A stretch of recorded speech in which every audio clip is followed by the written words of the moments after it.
नमस्कार, आप देख रहे खबर उत्तर प्रदेश और मैं हूं आपके साथ सत्यम गौर। सबसे पहले बात करेंगे आज उत्तर प्रदेश के अलीगढ़ की। आपको बताते चले कि मुरैना में अलीगढ़ पुलिस के साथ बड़ा हादसा हुआ है, जहां ग्वालियर दबिश देने गई पुलिस की टीम के साथ बड़ा हादसा हो गया है। गाड़ी का ट्रक ने यहां पर एक्सीडेंट हो गया है।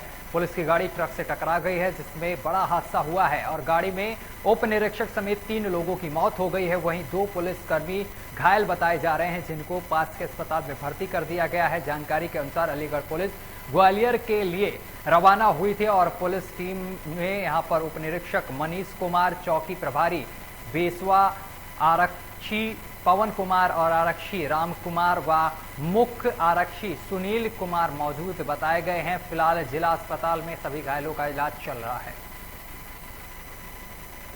तो आपको बताते चले कि बड़ा हादसा हुआ है और इस हादसे में 3 पुलिस कर्मियों की मौत हो गई है, जबकि 2 घायल बताए जा रहे हैं। ये सभी पुलिसकर्मी अलीगढ़ से मुरैना गए थे और इस दौरान पुलिस की जीप हादसे का शिकार हो गई। और खबर पर ज्यादा जानकारी के साथ हमारे संवाददाता दीपक जुड़ गए हैं। दीपक, अलीगढ़ से पुलिस की टीम मुरैना गई थी, एमपी गई थी और इस दौरान बड़ा हादसा हुआ है, क्या कुछ मामले को लेकर अपडेट है? सर, मैं आपको बता दूं कि जिस तरीके से यहाँ अलीगढ़ की जो 3 पुलिसकर्मी मध्य प्रदेश के मुरैना में दबिश देने गए थे, तो वहाँ एक सड़क हादसे में 3 पुलिसकर्मी की मौत होगी, जिसमें एक सब इंस्पेक्टर व 2 कांस्टेबल बताए जा रहे हैं। ये 5 लोग यहाँ से अलीगढ़ से मध्य प्रदेश के मुरैना में गोपुआ नाम के कोई अपराधी जो है उसको पकड़ने के लिए गई थी, जिस पर बहुत सारे मुकदमे अलीगढ़ में पंजीकृत हैं। उसके लिए ही ये दबिश देने यहाँ से निकले थे, तो अचानक एक खड़े टैंकर में पुलिस कर्मियों की जीप जा टकराई, जिससे एक बड़ा हादसा हो गया। इस बड़े हादसे में जीप पूरी तरीके से क्षतिग्रस्त हो गई, जिसमें 3 पुलिसकर्मी की मौके पर मौत हो गई, जबकि 2 पुलिसकर्मी बुरी तरह घायल हो गए। संबंधित आला अधिकारियों को सूचना मिली तो आला अधिकारी मौके पर पहुंचे और घायलों को वहीं मध्य प्रदेश के निजी अस्पताल में भर्ती किया और जो पुलिसकर्मी थे उनके सबको पोस्टमार्टम के लिए भेज दिया। पुलिस पूरे पहलू पर जांच कर रही है कि किस तरीके से ये हादसा हुआ है और ये हादसा इतना बड़ा था कि जिसमें पूरे पुलिस महकमे में एक गम का माहौल पैदा हो गया। तमाम जानकारी साझा करने के लिए बहुत बहुत शुक्रिया आपका दीपक। आगे बढ़ेंगे, अमेठी का रुख करेंगे। प्रियंका गांधी की गिरफ्तारी से नाराज हैं कांग्रेसी कार्यकर्ता और पुलिस के खिलाफ जमकर नारेबाजी की गई है। मुख्यमंत्री का पुतला भी फूंका गया है। वहीं पुलिस ने जिला अध्यक्ष समेत दर्जनों लोगों को गिरफ्तार कर लिया है।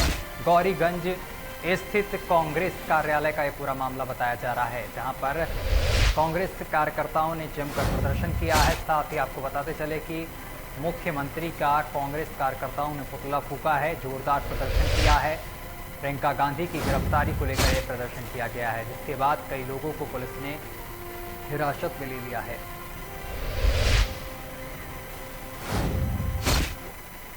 और उत्तर प्रदेश के अमरोहा में रजिस्टर्ड प्रेस क्लब ने यहां पर डीएम को ज्ञापन दिया है और लखीमपुर खीरी में कवरेज के दौरान मारे गए पत्रकार रमन कश्यप के परिजनों को आर्थिक सहायता के रूप में मुआवजे की गुहार लगाई है।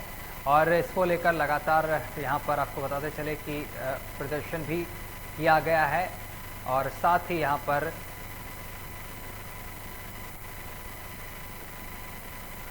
और अगली खबर भी अमरोहा से सामने निकल कर आ रही है, जहां आपको बताते चले कि पितृ अमावस्या के अवसर पर श्रद्धालुओं ने यहां पर गंगा जी में अस्थि की डुबकी लगाई है।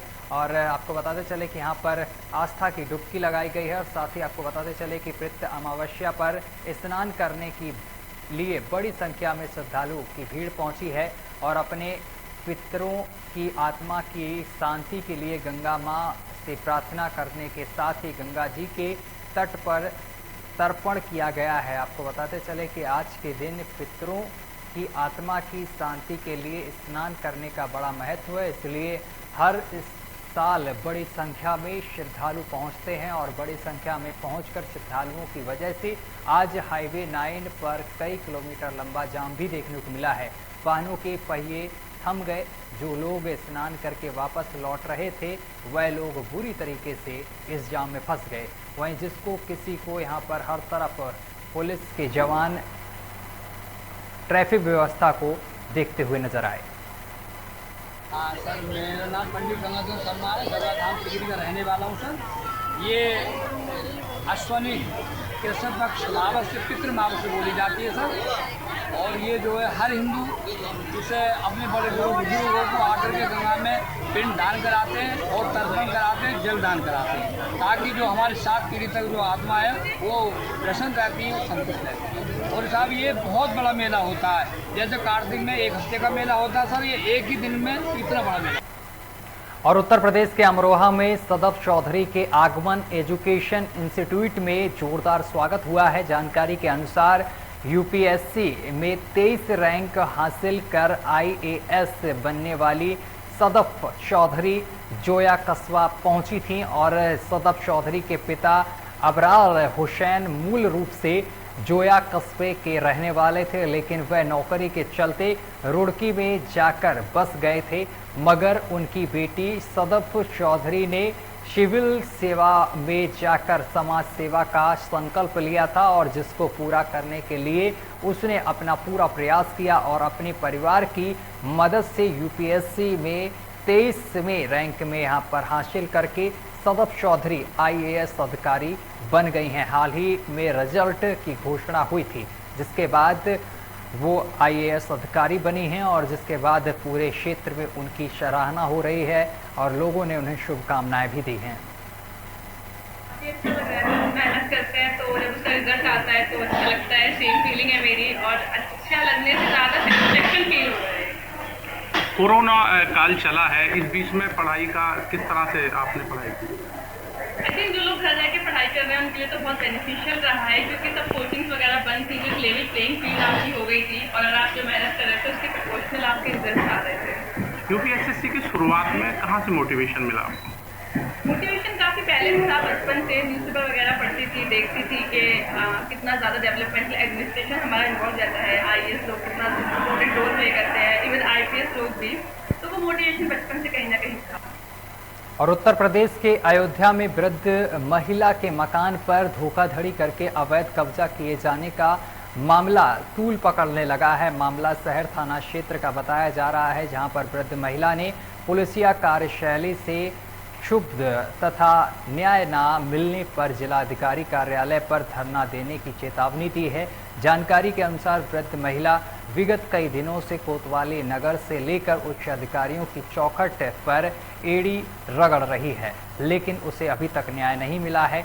लेकिन लाख कोशिशों के बावजूद भी उसे न्याय नहीं मिला है। वहीं गृह स्वामिनी वृद्ध महिला हार्ट पेशेंट भी बताई जा रही है। वृद्ध महिला ने कहा है कि अगर धरने के समय वृद्ध महिला के साथ कोई घटना घटती है तो उसकी संपूर्ण जिम्मेदारी प्रशासन की होगी। खबर पर ज्यादा जानकारी के साथ हमारे संवाददाता रमेश हमारे साथ फोन लाइन पर जुड़ गए हैं। रमेश, यहाँ पर एक वृद्ध महिला के साथ कब्जा करने का मामला सामने निकल कर आया है, जमीन कब्जाने का मामला सामने निकल कर आया है, क्या कुछ पूरा मामला है? रमेश, आवाज पहुंच रही है आप तक? जी सर। रमेश, यहाँ पर एक वृद्ध महिला के साथ कब्जा करने का मामला सामने निकल कर आया है, उसकी जमीन के साथ धोखाधड़ी करने का मामला सामने निकल कर आया है, क्या कुछ पूरा मामला है? सर, सु कॉलोनी पहाड़गंज मोहल्ले का ये मामला है जी। ये वृद्ध महिला है जो कि इसके घर में 2 महीने पहले किराए पे मकान लेकर के लोग रह रहे थे। अब ये खाली नहीं कर रहे हैं, महिला दर दर भटक रही है। कोतवाली से लेकर के उच्च अधिकारियों तक दौड़ते दौड़ते थक गई और इसको न्याय नहीं मिल रहा है। तो इस पूरे मामले को लेकर पुलिस अधिकारियों का क्या कुछ कहना है? जो जिम्मेदार अधिकारी हैं उन्होंने संज्ञान लिया इस संबंध में? तो वृद्ध महिला ने उच्च अधिकारियों को जो है IRGRS और जो है अन्य एप्लीकेशन के माध्यम से एप्लीकेशन दिया है। अभी तक फिलहाल कोई कार्रवाई नहीं है। चलिए ठीक है, तमाम जानकारी साझा करने के लिए बहुत बहुत शुक्रिया आपका।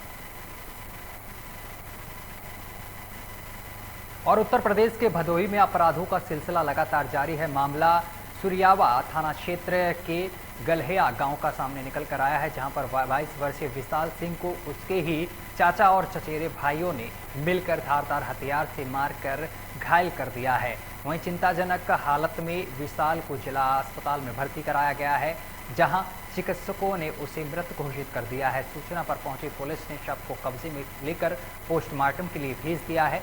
मामले में एसपी ने बताया है कि कुछ लोगों को हिरासत में ले लिया गया है। मामले की जांच की जा रही है। शुरुआती जांच में यह मालूम हुआ है कि पुरानी रंजिश को लेकर आपसी विवाद से ये मामला जुड़ा हुआ है।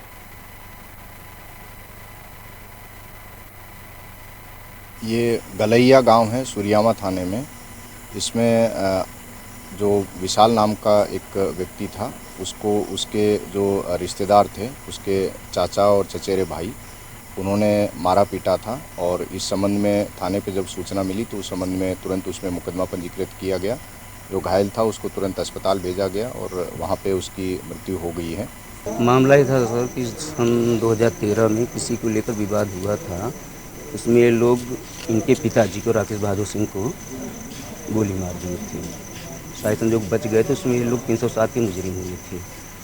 वही रंजिश लेकर चल रहा था और कुछ ज़मीनी विवाद भी था। ये लोग हमारी ज़मीन को हड़प लिए थे, जो कि मैं एप्लीकेशन एसपी को अवगत कराया था। और उत्तर प्रदेश के गाजियाबाद में लखीमपुर खीरी की घटना को लेकर वकीलों में भी आक्रोश नजर आ रहा है, जिसके चलते आज वकीलों ने हड़ताल के बावजूद एकत्रित होकर अपना विरोध प्रदर्शन किया है। वकीलों का आरोप है कि किसानों के साथ में जो अत्याचार सरकार के मंत्री व उनके परिवार के सदस्य कर रहे हैं वह बर्दाश्त से बाहर हो गया है। जिस प्रकार से किसानों की बर्बर यहाँ पर तरीके से यहाँ पर हत्या की गई है और इसका पूर्ण तरीके से विरोध करते हैं और आने वाले समय में किसानों के समर्थन में बड़ा प्रदर्शन भी सरकार के खिलाफ करेंगे। वकीलों की हड़ताल होने की सूचना जैसे ही पुलिस को लगी तो पुलिस मौके पर पहुंची और कहीं न कहीं वकीलों को समझाने की प्रयास किया गया है, लेकिन लखीमपुर की घटना आने वाले समय में किसी तरफ करवट ले सकती है। खबर पर ज्यादा जानकारी के साथ हमारे संवाददाता आकाश जुड़ गए हैं। आकाश, लखीमपुर की घटना को लेकर वकीलों ने भी प्रदर्शन किया है, क्या कुछ पूरा मामला है? देखिए, गाजियाबाद के कोर्ट के अंदर जब ये लखीमपुर का जो पूरा मामला हुआ है, जिसके बाद वकील भी गुस्सा दिखे हैं, जहां किसानों को रौंद दिया गया, जिसके बाद वकील भी एक तरफा होकर, एक साथ होकर उन्होंने ज्ञापन दिया है और जिलाधिकारी को ज्ञापन दिया है कि इसमें जांच हो और निस्तर की जांच हो और जो मंत्री जी के बेटे हैं उनके खिलाफ FIR हो और हत्या जैसे मुकदमा दर्ज की जाए और गिरफ्तारी हो। जी चलिए, तमाम जानकारी साझा करने के लिए बहुत बहुत शुक्रिया आपका। और गाजीपुर से बड़ी खबर सामने निकल कर आ रही है, जहां पर गाजीपुर बॉर्डर पहुंचा है सचिन पायलट का काफिला। मौके पर बड़ी संख्या में कांग्रेस कार्यकर्ता मौजूद रहे हैं और स्वागत भी किया है। और सचिन पायलट के साथ प्रमोद कृष्णम एक गाड़ी में मौजूद दिखाई दिए हैं। सीतापुर जाने के लिए निकला है सचिन पायलट का काफिला और आपको बताते चले कि काफिले में कई नेता भी शामिल हैं जो सीतापुर से होते हुए लखीमपुर खीरी पहुंचेंगे और गाजीपुर बॉर्डर से सीतापुर के लिए अभी काफिला रवाना हुआ है। सचिन पायलट का काफिला आपको बता रहे हैं कि गाजीपुर बॉर्डर पहुंचा है और इस काफिला ये सीतापुर के लिए रवाना हुआ है। तस्वीरें हम आपको दिखा रहे हैं, देख सकते हैं। तस्वीरों में साफ तौर पर दिखाई दे रहा है सचिन पायलट का काफिला गाजीपुर बॉर्डर पहुंचा है।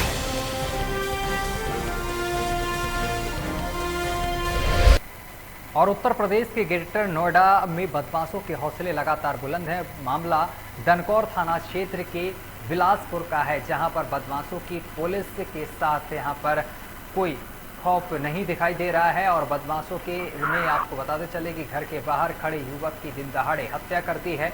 दबंगों ने चाकू मारकर युवक को मौत के घाट उतार दिया है। इतना ही नहीं, घटना को अंजाम देकर आरोपी मौके से फरार हो गए हैं। सूचना पर पहुंची पुलिस ने घटनास्थल का जायजा लिया है। फिलहाल पुलिस मामला दर्ज कर फरार आरोपियों की तलाश में जुट गई है।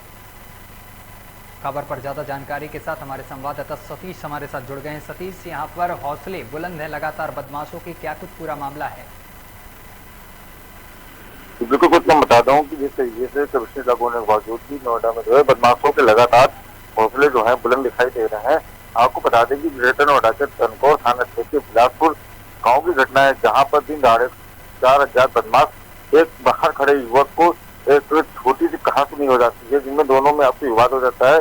वही विवाद इतना ज्यादा बढ़ जाता है कि जो बदमाश होते हैं वो दिन दहाड़े खुलेआम चाकू से गोदकर वक्त की हत्या कर देते हैं। वहीं आसपास के गांव में सनसनी का माहौल बन जाता है और वही ग्रामीण जो है वहाँ की चौकी उसमें थाने में पुलिस को सूचना देते हैं। पुलिस मौके पर पहुंचकर मामले को लेकर छानबीन में जुटी हुई है। हालांकि मौके पर भारी पुलिस बस तैनात कर दिया गया है, लेकिन अभी भी गांव के लोगों में एक दहशत का माहौल देखने को मिल रही है। चलिए, तमाम जानकारी साझा करने के लिए बहुत बहुत शुक्रिया आपका। और देश में पितृपक्ष के आखिरी दिन सर्वपितृ अमावस्या मनाई गई है और हिंदू पंचांग के अनुसार अश्वन मास के कृष्ण पक्ष की अमावस्या को सर्वपितृ अमावस्या कहते हैं और यह पितृपक्ष का आखिरी दिन होता है और इसे पितृ विसर्जन अमावस्या के नाम से भी जाना जाता है। मान्यता ये भी है कि 15 दिन से धरती पर आए हुए पितर अमावस्या के दिन विदा हो जाते हैं और इस दिन पितरों को निमित्त करने के लिए ब्राह्मणों को भोजन कराया जाता है और इस दौरान दान दक्षिणा भी की जाती है ब्राह्मणों को और ये दिन बहुत अहम माना जाता है और ब्राह्मणों को इस दिन भोजन कराया जाता है। साथ ही जो पशु और पक्षी होते हैं उनको भी भोजन कराया जाता है आज के दिन।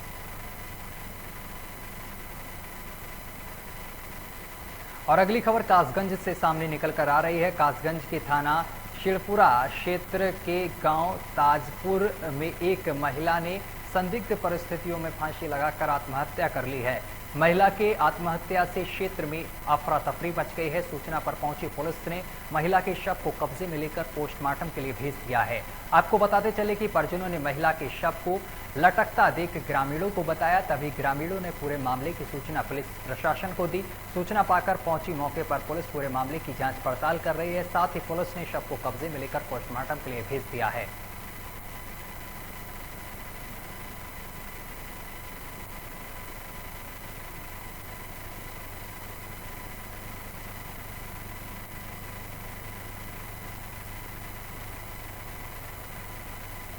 और सहारनपुर से बड़ी खबर सामने निकल कर आ रही है, जहां पर कांग्रेस कार्यकर्ताओं ने गिरफ्तारी को लेकर यहां पर प्रदर्शन किया है। कांग्रेस कार्यकर्ताओं ने दी गिरफ्तारी और प्रियंका गांधी की रिहाई की कर रहे थे मांग, जिसको लेकर कांग्रेस कार्यकर्ताओं ने अपनी गिरफ्तारी दी है पुलिस को। पुलिस ने कार्यकर्ताओं को यहां पर अस्थायी जेल में रखा हुआ है। कांग्रेस कार्यकर्ताओं में भारी रोष देखने को मिल रहा है। किसानों के हत्यारों को फांसी और एक सरकारी नौकरी देने की मांग कर रहे हैं। लेकिन आपको बताते चले कि यहाँ पर किसानों के जो हत्यारे हैं उनके लेकर यहाँ पर जांच पड़ताल की जा रही है, जांच बैठा दी गई है। लेकिन किसानों के जो मृतक किसान हैं उनके परिजनों को सरकार ने सरकारी नौकरी देने का ऐलान कर दिया है। साथ ही मृतकों के परिजनों को 45 लाख रुपए देने का भी ऐलान किया है।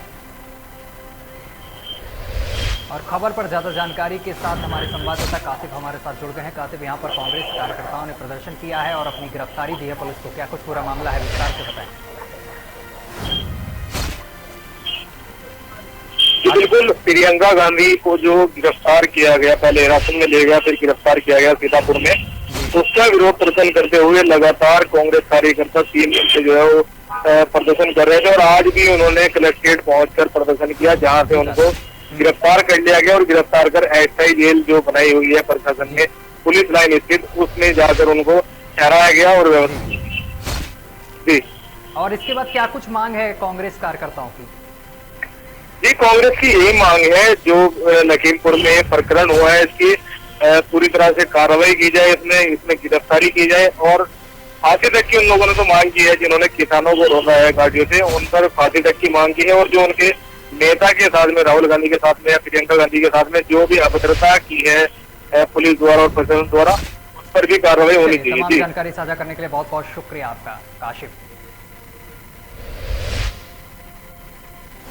और लखीमपुर से बड़ी खबर सामने निकल कर आ रही है, जहां पर 3 दिनों से लखीमपुर में कैंप लगाकर रुके हैं राकेश टिकैत। और आपको बताते चले कि किसान नेता राकेश टिकैत ने मीडिया से बातचीत भी की है। मंत्री की बर्खास्तगी कर कोई समझौता नहीं।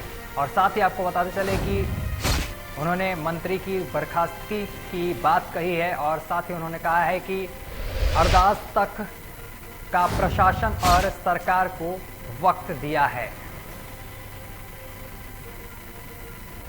खबर पर ज्यादा जानकारी के साथ कुछ ही देर में हमारे संवाददाता जुड़ेंगे। इस खबर पर आपको बताते चले कि राकेश टिकैत लगातार अपना कैंप लगाकर लखीमपुर में रुके हुए हैं और जो आरोपी हैं उनकी गिरफ्तारी और साथ ही उन पर कार्रवाई हो, इसकी मांग लगातार सरकार से कर रहे हैं। फिलहाल जो यहाँ पर किसानों की मांग थी वो पूरी कर दी गई है। जिस तरीके से किसानों ने मुआवजे की मांग की थी वो पूरी कर दी गई है। और खबर पर ज्यादा जानकारी के साथ हमारे संवाददाता अशरफ हमारे साथ फोन लाइन पर जुड़ गए हैं लखीमपुर खीरी से। अशरफ, यहाँ पर राकेश टिकैत ने यहाँ पर मीडिया से बातचीत करते हुए ये कहा है कि जब तक गिरफ्तारी नहीं होती है तब तक हमारा कोई भी समझौता सरकार के साथ नहीं हुआ। क्या कुछ पूरा मामला है, विस्तार से जरा बताएं।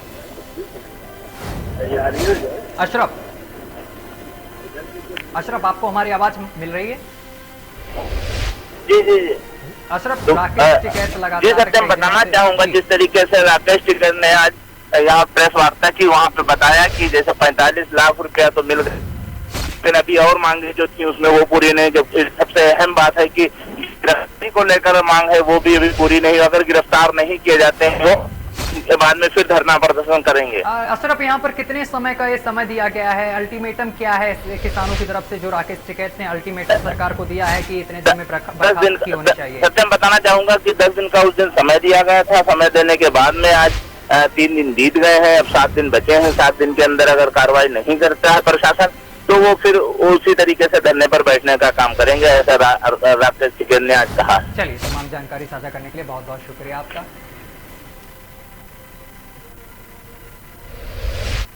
और अगली खबर लखनऊ से सामने निकल कर आ रही है, जहां आपको बताते चले कि लखीमपुर कांड में आरोपी पर लटकी है तलवार। साक्ष्यों के आधार पर होगी आरोपियों की गिरफ्तारी। एडीजी प्रशांत कुमार ने साक्ष्य इकट्ठा होने का किया है दावा और प्रियंका, राहुल गांधी और अखिलेश यादव के दखल पर गरमाया है माहौल। यूपी के लखीमपुर में अन्नदाताओं के कत्लेआम का मामला फूल पकड़ लिया है। इस मामले में कांग्रेस के राष्ट्रीय महासचिव प्रियंका गांधी, राहुल गांधी और सपा सुप्रीमो अखिलेश यादव समेत कई दिग्गज अब लखीमपुर पहुंच चुके हैं। आपको बता दें कि लखीमपुर में एक कार्यक्रम के दौरान 8 लोगों की हत्या कर दी गई थी। दर्जन भर से अधिक लोग घायल हुए थे। इसमें से 4 किसान थे और एक पत्रकार था। इस मामले में एफआईआर भी दर्ज करा दी गई है। एडीजी एलो प्रशांत कुमार ने बयान जारी कर कहा है कि जल्द से जल्द आरोपियों की गिरफ्तारी कर ली जाएगी और साथ ही जो साक्ष्य देता है उसके नामों को उजागर नहीं किया जाएगा। सूत्रों का यह भी दावा है कि लखीमपुर कांड को लेकर अब जल्द बड़ी कार्रवाई यूपी पुलिस कर सकती है। जल्द ही आरोपी मंत्री और उसके बेटों पर पुलिस का शिकंजा कस सकता है, ऐसा सूत्रों का दावा किया जा रहा है। फिलहाल जिस तरह से इस मामले ने तूल पकड़ा है, प्रदेश के सभी जिलों में लगातार आरोपी मंत्री और उसकी बेटे की गिरफ्तारी के लिए प्रदर्शन किया जा रहा है, उससे कहीं न कहीं यह लग रहा है कि आने वाला समय मंत्री और उसके बेटों के लिए ठीक नहीं है। फिलहाल राहुल गांधी, प्रियंका गांधी और आप सांसद संजय सिंह समेत सपा सुप्रीमो अखिलेश यादव भी लखीमपुर पहुंच चुके हैं।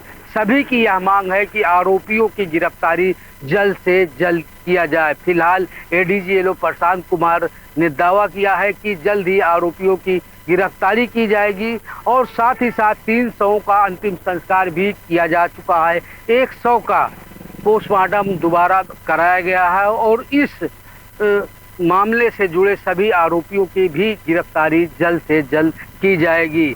इस सियासी भूचाल के बीच लगातार राजनेताओं का लखीमपुर पहुंचना भी कहीं न कहीं सरकार के गले की फांस बनता दिखाई दे रहा है। अब देखने वाली बात यह होगी कि आरोपी मंत्री और उसके बेटों की गिरफ्तारी कब की जाती है, यह अपने आप में एक बड़ा सवाल है। लोकमंच न्यूज़ के लिए आसिफ बेग, लखनऊ। चलिए, बुलेटिन में अभी के लिए बस इतना ही। देश दुनिया की तमाम खबरें देखने के लिए देखते रहिए लोकमंच न्यूज़।